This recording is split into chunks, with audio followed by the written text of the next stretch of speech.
Hello friends, आज हम इस कॉटन के कपड़े जो कि 2 मीटर है, इससे हम एक प्लाज़ो पैंट बना रहे हैं, वो भी बिगनर फ्रेंडली। सबसे पहले हमने इसे लंबाई में डबल फोल्ड कर लिया। आप देख पाएंगे इसका आर्च बहुत कम है। हम ऊपर की तरफ हिप मेज़रमेंट का 4th पार्ट और उसमें 2.5 इंच एक्स्ट्रा लेके यहाँ ऊपर मार्क लगाएंगे। ये हमारी जो ऊपर की कमर की नाप होगी। तो जो भी हो 14.25 इंच पे मार्क लगाने वाले हैं। ठीक है, 11.225 हमारा वो था। इसके बाद इधर क्रॉच एरिया की माप के लिए हिप का जो भी मेज़रमेंट है उसे 4 से भाग किया और 2 इंच उसमें जोड़ दिया है। और उसमें से हमें यहाँ पट्टी अलग से लगानी है तो 2 इंच घटा भी दिया है। 2 इंच इधर से मार्क किया है हमने। यहाँ पे इस तरह का निशान लगाया है। हिप की मेज़रमेंट आप आराम से ले पाएंगे। हमें लेंथ के लिए जो भी आपकी टोटल लेंथ है उसमें से बेल्ट का नाप हटा लीजिए और 1.5 इंच एक्स्ट्रा जोड़ के फिर यहाँ पर सीधी लाइन खींच लेगा। इस तरह से हो गया। जो मेज़रमेंट हम यहाँ पे यूज़ कर रहे हैं हिप का वो है 45 इंच। इसके बाद हम यहाँ पर बीच का मार्क लगा लेंगे। तो इस तरह से हमने यहाँ से बीच का मार्क लगा लिया। अब इस बीच के मार्क को सीधा नीचे तक लेके जाएंगे और इस मार्क को सीधी लाइन से नीचे की लाइन को मिला देंगे।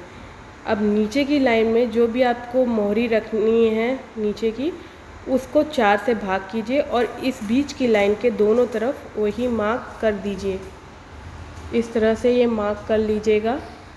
फिर इधर भी हमने मार्क लगा लिया सेम लेंथ पे। उसके बाद 1 इंच नीचे मार्क लगा लिया है। फिर इस लाइन को इस तरह से तिरछा यूँ मिलाते हुए जाएंगे। यूँ ये देखिए, हम यहाँ पे बिना शेप पट्टी के ये लाइन खींच रहे हैं। इसके बाद इधर भी यही करेंगे हम। तो इस तरह से हमारी जो मेज़रमेंट है वो एकदम परफेक्ट सी बनती हैं। अब बीच में भी हमने देख लिया, यहाँ पे गोलाई दे लेंगे। इस तरह से हमारा आगे का हिस्सा रेडी होगा। अब ऊपर भी हम टक्स के लिए लाइन स्ट्रेट खींच लेंगे। 4.5 इंच की हम टक्स देंगे और जो ब्रॉडनेस होगी वो 1 इंच यानी आधा इंच दोनों तरफ लेके उसे मेन 4.5 इंच वाले मार्क तक यूँ मिला देंगे। तो ये हो गया निशान पूरा। अब हम इसकी तो हम उसको कटिंग कर लेते हैं। हमारी जो बेसिक हिप सरकमफेरेंस थी वो थी 45 और उसका 4th पार्ट 11.25 होता। अब हमने जब आगे का पल्ला कट कर लिया है तो अब हम पीछे का पल्ला कट करेंगे। लेकिन यहाँ अर्ज कम है कपड़े की, तो हम उस हिसाब से ऊपर की तरफ थोड़ा कान भी है तो उसे सीधा कर लेंगे, एकदम बराबर कर देंगे आगे और पीछे के पल्ले को। ऊपर से ये कान को हटा दिया हमने, तिरछापन जो था। इस तरह से आगे के पल्ले को हमने फोल्डेड पीस पे रखा और वैसे ही मार्क उस तरफ से कर दिया है।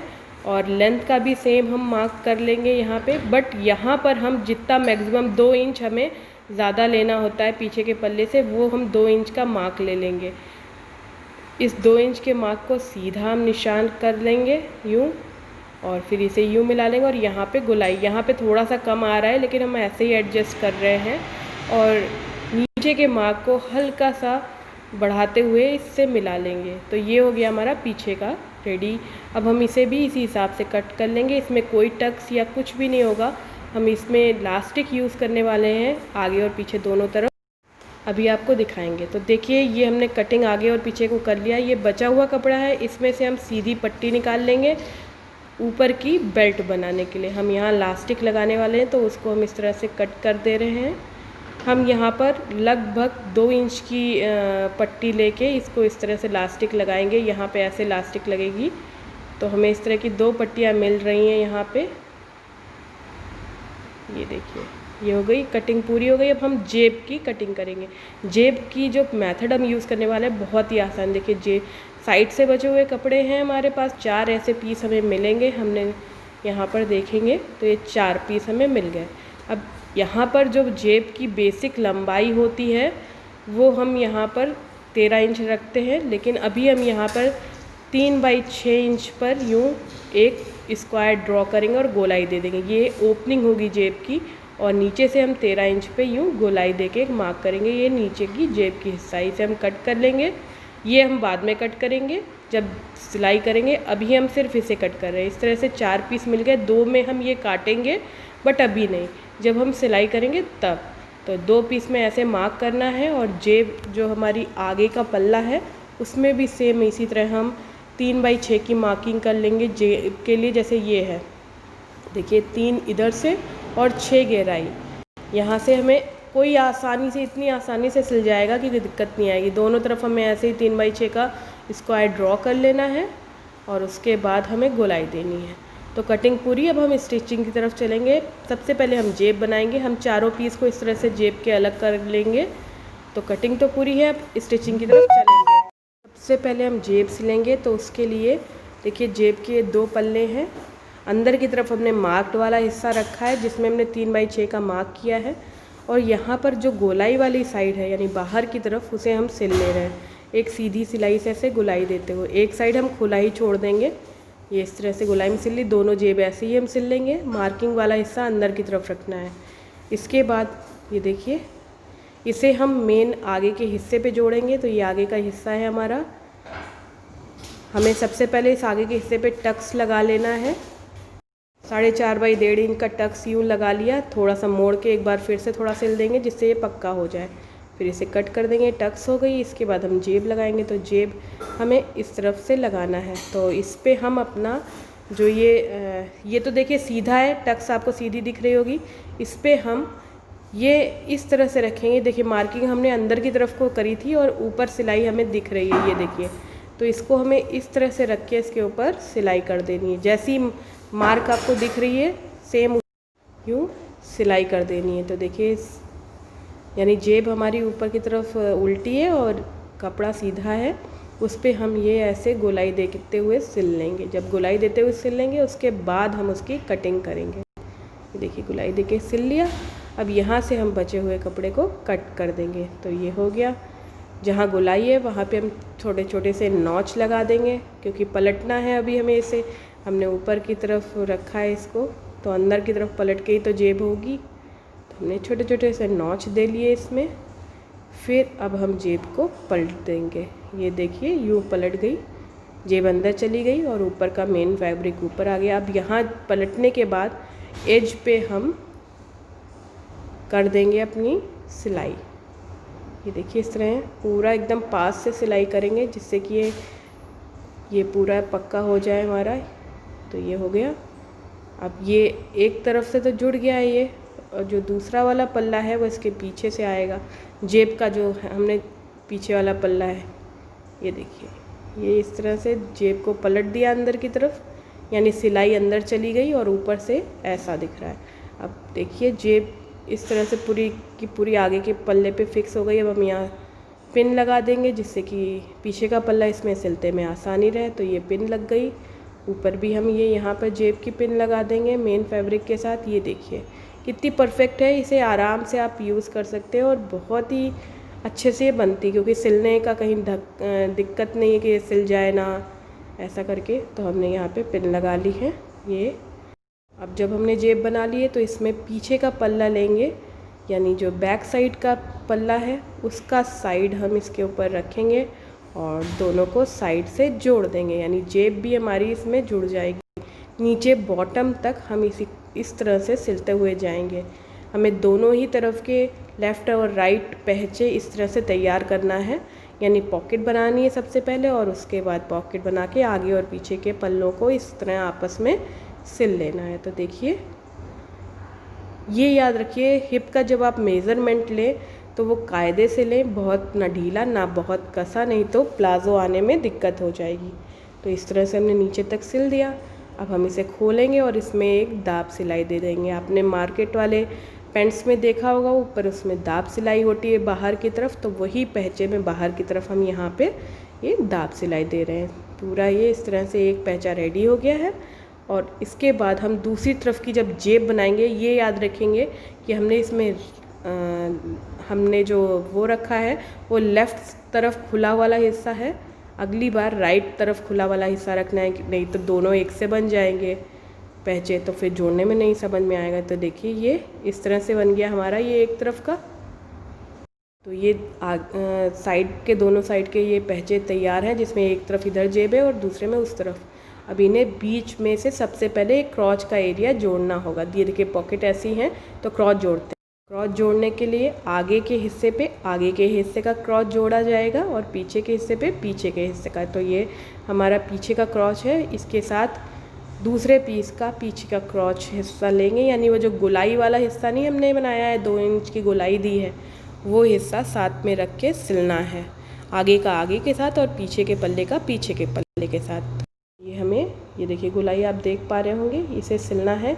और यहाँ पे हम डबल सिलाई ज़रूर करेंगे, जिससे कि उठते बैठते में या किसी भी तरह से ये सिलाई हमारी ना टूट जाए, क्योंकि सिलाई टूट जाएगी तो पूरा एकदम फिनिशिंग ख़राब हो जाएगी। तो इसमें हम डबल सिलाई ज़रूर देंगे और गोलाई जितनी परफेक्ट होगी उतना ही ज़्यादा आसानी से ये बनेगा और ये ऊपर की तरफ चढ़ेगा भी नहीं। तो ये इस तरह से, ये देखिए एक क्रॉच सिल गया। अब दूसरा आगे के हिस्से का भी क्रॉच सिल लेंगे। आगे और पीछे के पल्ले में दोनों तरफ क्रॉच ऐसे ही सिला जाएगा गोलाई देते हुए। इसमें भी डबल सिलाई भी करेंगे हम। ये देखिए आगे के हिस्से को भी हम ऐसे ही सिल देंगे गोलाई देते हुए। क्रॉच को यहाँ भी डबल सिलाई करना ज़रूरी है, नहीं तो ये भी आगे की तरफ भी कच्चा हो सकता है। तो इस तरह से मैं डबल सिलाई यहाँ भी दे देंगे। तो क्रॉच जुड़ गया अब तो हमारा। ये देखिए हमने आगे और पीछे का क्रॉच इस तरह से गोलाई में जोड़ लिया है। अब हम क्या करेंगे, नीचे जो पहचा है इस पहचे को इस तरह से 1 इंच का, इस तरह एक बार 1/4 इंच का फोल्ड किया, एक बार फिर 1 इंच का, इस तरह से फोल्ड करके नीचे का पहचा दोनों तरफ का ऐसे 1 इंच का लगभग फोल्ड कर लेंगे। ये देखिए बहुत आराम से ये फोल्ड होता हुआ जाता है। तो ये हमने फोल्ड कर लिया, दोनों पहचे ऐसे फोल्ड करेंगे हम। और फोल्ड करने के बाद इसे इस तरह से डबल फोल्ड करके और बीचों बीच की जो सिलाई होती है पैजामे में वो सिल देंगे, एक पैचे से शुरू कर।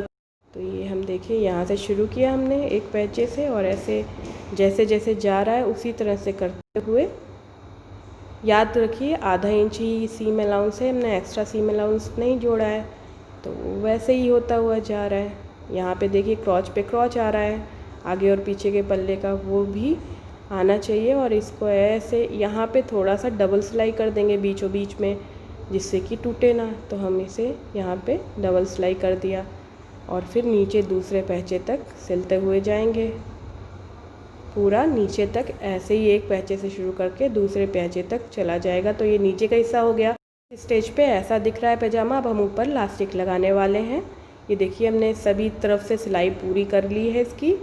अब हम ऊपर 2 इंच की लास्टिक, तो लास्टिक लगाने के लिए जो आपकी कमर की माप हो उससे 10 से 12 इंच छोटी लास्टिक ले लीजिए, क्योंकि वो लास्टिक उतनी तो खींची जाती है। और 2 पट्टी जो हमने काटी थी वो ले लीजिए। इन दोनों पट्टियों को आपस में साइड से जोड़ दीजिए, क्योंकि पट्टी तो हमें लंबी चाहिए ना, तो इसलिए हम ये दोनों पट्टियों को आपस में जोड़ देंगे। ये इसके बाद, ये जोड़ने के बाद हम दूसरी तरफ से नहीं जोड़ेंगे और इसी पट्टी को यहाँ बीचों बीच में, ये देखिए जेब है, यहाँ जेब वाले साइड में यानी आगे वाली साइड में जो बीच की सिलाई है क्रॉच वाली सिलाई, उसके में लगभग आधा इंच छोड़ते हुए सिलेंगे। देखिए ये देखिए कैसे सिलेंगे वो आप ध्यान से देखिएगा। ये यहाँ बीचों बीच की सिलाई दिख रही है, इसे हम उल्टा करा और उल्टी तरफ हमने उल्टी ये पट्टी रखी है और आधा इंच छोड़ते हुए, ये पट्टी भी उल्टी है और ये पैजामा भी उल्टी तरफ से हम सिल रहे हैं। तो ये हमने इसको इस तरह रखा, आधा इंच थोड़ा सा कपड़ा छोड़ते हुए ही शुरू करेंगे, क्योंकि ये छोड़े इसलिए रहे क्योंकि अभी ये पट्टी बड़ी है और इसे बाद में दोनों एंड्स को जोड़ेंगे। तो ये देखिए उल्टे सलवार पे उल्टी पट्टी रखी और उसे हम सिल रहे हैं, इतना छोड़ के आधा इंच, फिर हम इस तरह से गोलाई में पूरे में सिल लेंगे और उसके बाद हम एंड्स को जोड़ेंगे। तो देखिए ये बहुत आराम से बढ़िया तरह से उल्टे पे उल्टा रखिए और सिल दीजिए। बस जो पिन हमने लगाए थे जेब को फिक्स करने के लिए वो हम हटाते जा रहे हैं, क्योंकि हमारे पिन की अब ज़रूरत नहीं रह गई है ना, हम तो यहाँ पे सिलाई डायरेक्ट कर दे रहे हैं। तो ये हमने इस तरह से सिल दिया। तो ये पट्टी हमारी आपस में जुड़ गई है, ये बहुत ही आराम से। ये उल्टी है पट्टी, ये दिखा दिया हमने आपको। और सलवार तो ये प्लाज़ो तो उल्टा है ही है, तो उल्टे प्लाज़ो पे उल्टी पट्टी हमने जोड़, पट्टी को हमने आधा इंच छोड़ के सिला था तो वो ये दिख रहा है। इसे हमने बाहर की तरफ फोल्ड किया और यहाँ तक हमें इस पट्टी को सिलना है, तो इसे ध्यान में रखना है। और ये यहाँ सिल के लॉक कर दिया। अब हम इसे निकाल लेंगे। तो देखिए ये पट्टी यहाँ पे और ये पट्टी ऐसे, ये फोल्डेड ही आई है। तो पट्टियों को अब आपस में एक के साथ एक इस तरह से जोड़ा जा सकता है बहुत ही आराम से। तो हम इसको यूँ रखेंगे और आपस में जोड़ देंगे पट्टी के एंड्स को, और एक्स्ट्रा पट्टी को हम कट कर देंगे। बाद में हम इसमें इलास्टिक लगाने वाले हैं तो एक्स्ट्रा पट्टी कट करनी पड़ेगी हमें। पट्टी एक्स्ट्रा हम कट कर देते हैं और उसके बाद हम इसमें इलास्टिक डालते हैं। तो ये पट्टी हमने यूँ कट कर दी। उसके बाद इस पट्टी को आगे की तरफ अब ले आएंगे। तो देखिए पट्टी तो आपको खैर सीधी दिखेगी जब पलटेंगे। ये देखिए ये वाली सिलाई को हमने ऊपर की तरफ फोल्ड करना है और इलास्टिक को इससे पहले दोनों तरफ से जोड़ लेना है, क्योंकि बिना जुड़े हुए हम इसमें नहीं डाल सकते। तो इलास्टिक को आपस में जोड़ लिया हमने यूँ। इसके बाद यहाँ पर हमने सिलाई जो नीचे की थी उसे ऊपर की तरफ करके यूँ बीचों बीच में यूँ रखी है इलास्टिक, और इसके बाद जो ऊपर का हिस्सा है उसे ये देखिए ये सिलाई इस तरह से करना है। इसे हल्का सा फोल्ड किया और नीचे की जो सिलाई है उसके ऊपर रखते हुए, याद रहे इसमें इलास्टिक हमें नहीं सिलना है। तो हम अपनी सुई को इस तरह से मतलब मशीन को चलाएंगे कि वो इलास्टिक ना सिली जाए और ये पूरा बंद हो जाए। तो इसको ध्यान रखना है, इलास्टिक से अलग सिलना है, इलास्टिक दबनी नहीं चाहिए। तो धीरे धीरे पूरे में ऐसे गोलाई में सिलेंगे। हो सकता है आप जब सिलें तो इलास्टिक क्योंकि छोटी है तो कपड़ा ज़्यादा दिखे, तो आप इलास्टिक उसे खींचेंगे तभी सही से आएगी। तो आप इस तरह से करना है कि इलास्टिक पे कतई सुई टच नहीं होनी चाहिए। पूरे में हमें इस तरह से बनाते हुए जाना है। नीचे की सिलाई को अंदर ही दबाना है। देखिए ये इलास्टिक दब नहीं पा रही है। हम इस साइड से अब सिल के आपको दिखा रहे हैं जिससे अच्छे से दिख पाए। ये देखिए इलास्टिक यहाँ तक है और हम सिल दूरी से रहे हैं। देखिए अब ये यहाँ पे इलास्टिक छोटी हो गई, कपड़ा ज़्यादा है, तो हम इलास्टिक को खींच लेंगे। देखिए सुई अंदर की और इलास्टिक को ऐसे खींच दिया तो इलास्टिक फिर से बाहर आ गई।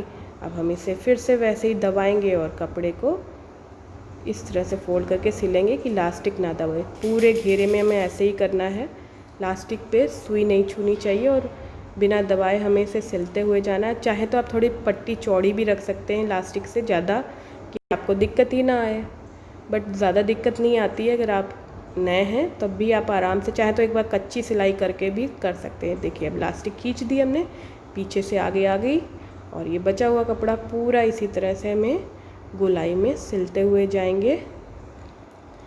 सुई आपको बार बार हम बता रहे हैं हमारी इलास्टिक पे टच नहीं करनी चाहिए, नहीं तो फिर ये बन नहीं पाएगा। तो ये हो गया पूरा गोलाई में हम ऐसे ही सिल लेंगे एंड तक जाकर। ये देखिए पूरा आराम से ऐसे ही सिलता हुआ जाता है। देखिए जहाँ पे दिक्कत आएगी, इलास्टिक छोटी होगी तो हम खींच के पीछे की इलास्टिक को आगे ले लेंगे। ये इस तरह से ये देखिए यहाँ चुन्नट चुन्नट सी आती है और पूरा वैसे ही हमें करते हुए जाना है। इलास्टिक के ऊपर पूरा कपड़ा चढ़ जाएगा इस तरह से। इसके ऊपर हम एक और सिलाई चलाएंगे इलास्टिक के ऊपर, जैसे बाज़ार में होती है, बस वैसे ही करने वाले हैं हम। तो ये हो गया एंड तक। देखिए एंड में आ गए तो एंड में भी हम ये सिल दिया। यहाँ के हल्का सा लॉक कर देंगे तो ये पूरा हो गया।